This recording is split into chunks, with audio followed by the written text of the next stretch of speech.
Bom dia, gente. A gente vai falar sobre biologia e os limites das células, certo? Quais são os limites da célula e o que ocorre dela, certo? Vocês já sabem que a célula é a menor unidade estrutural e funcional dos seres vivos. Por quê? Porque é nela que ocorrem o quê? O metabolismo, ocorre a respiração, ocorre todos os processos químicos que garantem a vida do indivíduo, certo? Isso ocorre dentro da célula, certo? Então, todas as células apresentam um envoltório externo que a gente chama de membrana plasmática. E essa membrana, gente, ele é um envoltório muito fino, flexível, que vai ser semipermeável, que vai separar o meio externo do meio interno. Então, tudo que há fora da célula, certo? Tudo que há fora da célula, ela está separado do meio interno da célula devido a essa membrana plasmática, certo? Então, a membrana plasmática, ela é formada é uma bicamada de fosfolipídio, certo? E dentro desses fosfolipídios, ligado a ele, a gente tem glicoproteínas mais carboidrato, certo? E o que são essas glicoproteínas? São lipídios ligados a proteínas ligadas a lipídio, certo? Ou seja, proteínas ligadas aos fosfolipídios que vão formar essas glicoproteínas e carboidratos, certo? Então, essa bicamada de fosfolipídio, gente, ela é considerada um mosaico fluido, por quê? Porque esses fosfolipídios, eles têm uma liberdade de movimentação, por isso que ela é fluida, certo? Por isso que ela possui movimentação. Então, essa bicamada, ela possui, os fosfolipídios, eles possuem uma parte hidrofóbica e uma parte hidrofílica. A parte hidrofóbica, vocês já tinham visto no começo do ano, que ela é o quê? Ela é uma estrutura que não possui, é uma substância que não tem afinidade com água, né? Ela não se dissolve em água. E a hidrofílica, ela possui uma afinidade com água. Ou seja, essa parte amarelinha, a parte externa, ela é hidrofílica e a parte interna ela é hidrofóbica, certo? Isso é importante porque vai permitir a semi-permeabilidade das células.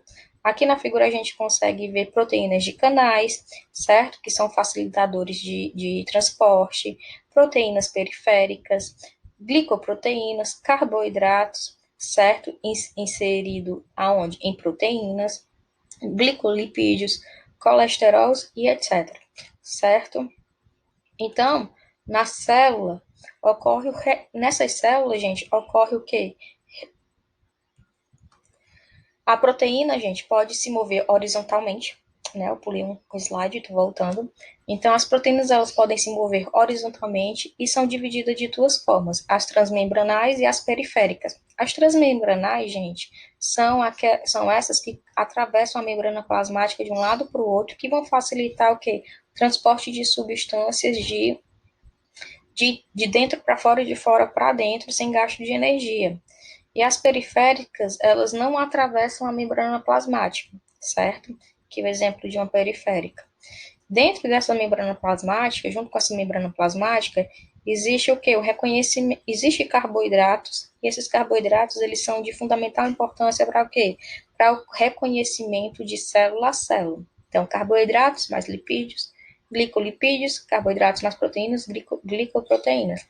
Isso é importante porque, gente, nossas células, elas são diferenciadas, certo? Vocês concordam comigo que nossas células cardíacas é diferenciada de células hepáticas, que é diferenciada de células pulmonares e assim por diante, certo? Então, quando há uma diferença, existe essa diferenciação de célula a célula, é importante por quê?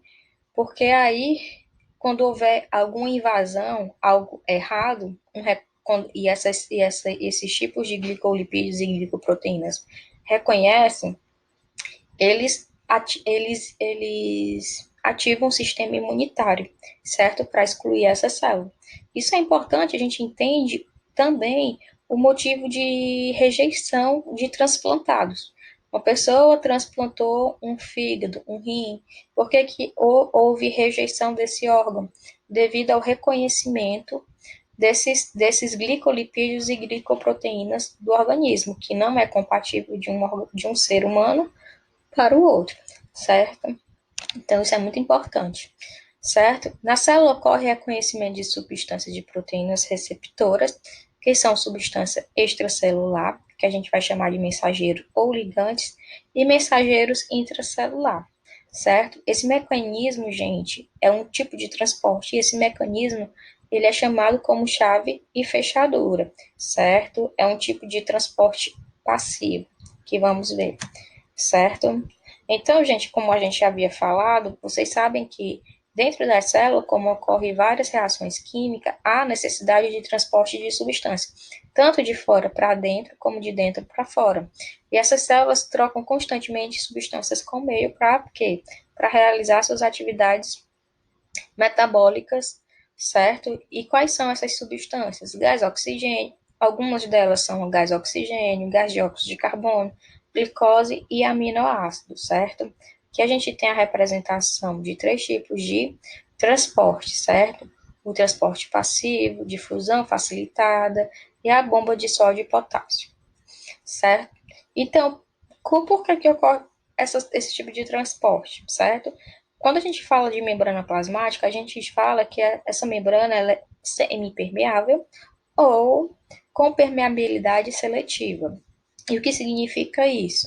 Significa dizer que a membrana plasmática ela age como barreira, certo? Que nem tudo vai entrar dentro da célula e nem tudo vai poder ter esse livre acesso. Então, existem três tipos de forma de entrar substâncias dentro da célula, certo? Ou vai entrar de forma passiva, certo? Sem gastos de energia, ou vai entrar com um facilitador de transporte, como uma proteína, ou vai haver um gasto de energia para que essa substância entre ou saia, certo? Tipos de transporte. As células elas possuem alguns tipos de transporte de substâncias: bomba de sódio, potássio, endocitose e exocitose, que é um gasto de energia; passivo, sem gasto de energia, osmose, difusão simples e difusão facilitada, certo? Então, o que é uma difusão simples, Soraya?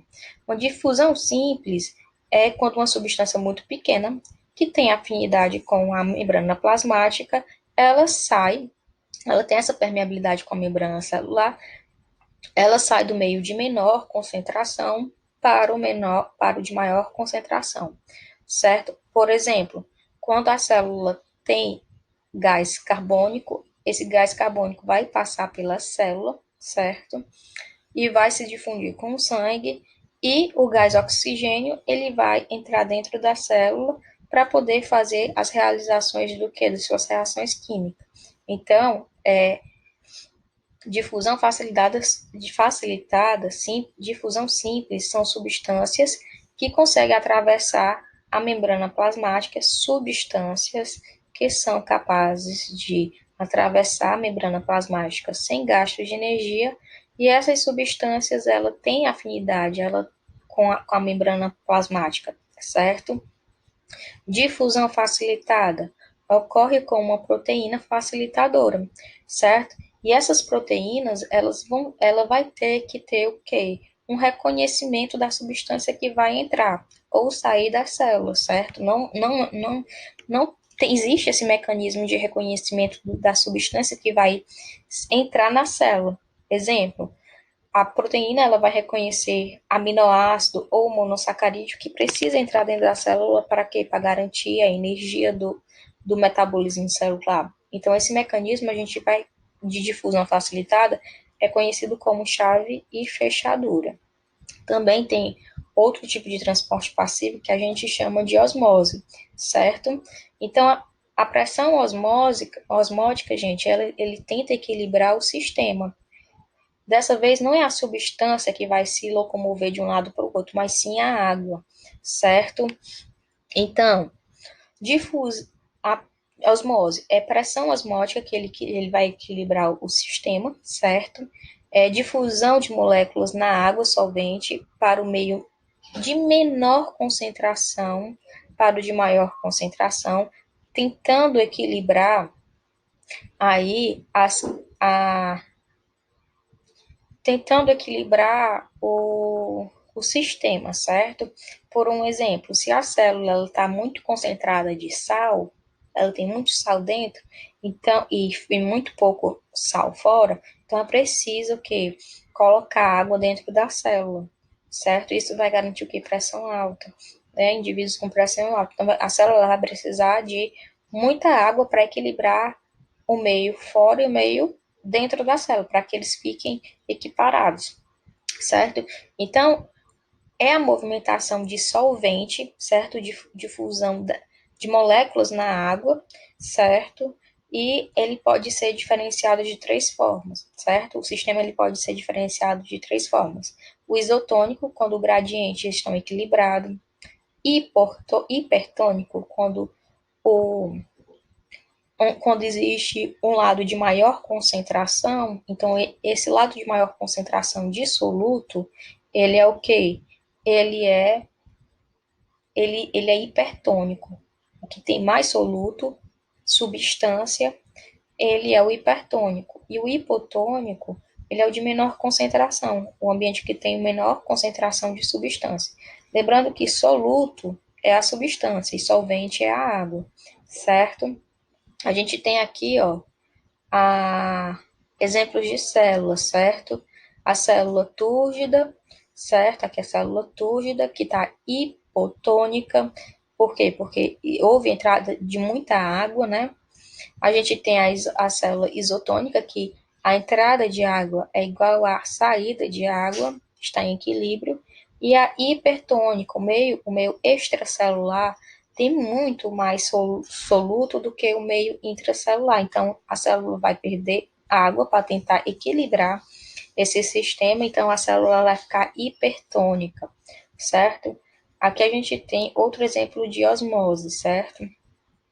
Aqui a gente tem muito soluto de um lado e pouco soluto de outro lado. E as quantidades de água. A gente vai ver o que vai acontecer. Para equilibrar esse sistema, vai ceder água para o lado que tem mais concentração, para equilibrar a questão de equilibrar fazer o equilíbrio osmótico, certo? E isso também acontece em células vegetais nos vacúolos, certo? Então aqui a gente vai falar sobre bomba de potássio, que é um tipo de transporte ativo. A, sonda de, a, bomba, a bomba de sódio e potássio, gente, ele tende a utilizar energia em forma de ATP para equilibrar os íons sódio e potássio, certo? Que se encontram intracelular e extracelular dentro do organismo, certo? Eles são importantes devido a que esse tipo de transporte? Porque eles têm função de impulsos nervosos. Eles estão envolvidos com a questão dos impulsos nervosos que o nosso corpo possui, certo? Certo, gente. Então, aqui a gente tem o quê? Uma proteína transmembranal. Nossas células, gente, é comum ter a entrada de sódio, certo? Com transporte facilitador e a saída de potássio para o meio externo da célula. Só que a célula, ela precisa que o meio intracelular dela esteja o quê? Rico em potássio e fora e pouco sódio dentro dela. Então, vai haver o quê? Ligações em sítios específicos, onde irá expulsar a cada 3 sódio, certo? Expulsar sódio da célula, certo? E captar potássio para colocar dentro da célula. Então, o sódio, ele vai ser o sódio que entra como transporte passivo, certo? Dentro da célula, ele vai ser captado por sítios, certo? Específico de membrana, de proteínas, certo? Transmembranal, que atravessa a membrana, certo? De ponta a ponta, esse sódio vai ser capturado por sítios específicos com ATP, energia, certo? Usando energia, vai ser jogado para fora da célula e vai ser capturado 2 moléculas de potássio e jogado para dentro da célula, certo? Lembrando que com o gasto de energia, o ATP libera um fosfato se transformando em ADP, certo?